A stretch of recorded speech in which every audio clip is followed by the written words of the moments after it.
Falmerabantsika rehetra amin'ny anaran'i Jesosy ny tenako. Anio sabata fatelon'ny volana May 2024. Ny tenin'Andriamanitra izay hozaraina amintsika androany dia ao amin'ny Romanina 9:5, 5:20 ka hatramin'ny 7:30. Vakiana ny teny amin'ny anaran'i Jesosy. Ny voninahitra ho avy. Eny, everiko fa ny fahoriana amin'izao fotoana ankehitriny izao dia tsy mendrika oharina amin'ny voninahitra izay aseho amintsika.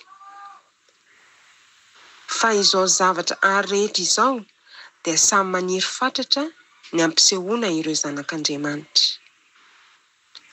Fa izao zavatra rehetra izao dia nampanekena ho zava-poana, nefa tsy noho ny sitrapony fa noho izay nampanaiky azy amin'ny fanantenana. Izao zavatra rehetra izao koa dia ovotsorana amin'ny fahandevozana, dia amin'ny fahalovana ho amin'ny fahafana be voninahitra izay an'ireo zanak'Andriamanitra. Fa fantatsika fa mandraka ankehitriny izao zavatra rehetra izao dia miara-misento sy miara-marary toy izay efa hiteraka. Tsy izany ihany fa isika koa, eny, fa na dia manana ny voaloham-bokatry ny fanahy azy, isika koa dia misento ato anatintsika, miandry ny fananganana anaka, dia ny fanavotana ny tenantsika. Fa ny fanantenana no namonjena antsika, nefa ny fanantenana hita maso dia tsy mba fanantenana intsony. Izay hita va mbola azo antenaina ihany? Fa raha manantena izay tsy mbola hitantsika isika dia miandry amin'ny faharetana. Toy izany koa, ny fanahy no mamonjy ny fahalementsika, satria tsy fantatsika izay vavaka tokony ataontsika. Fa ny fanahy no mangataka ho antsika amin'ny fitarainana tsy aitononona. Ary ilay mandinika ny fo mahalala izay hevitry ny fanahy, satria araka an'Andriamanitra ny fifonany ho an'ny olona masina.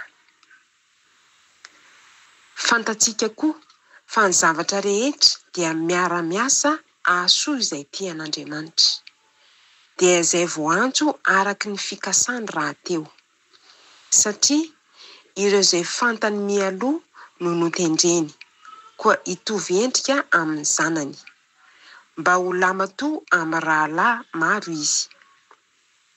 Izay notendreny mialoha no nantsony koa, izay nantsony no amarininy koa, ary izay no amarininy no nomeny voninahitra koa. Inona ary no lazaintsika ny amin'izany zavatra izany? Raha Andriamanitra no momba antsika, iza no hatohitra antsika?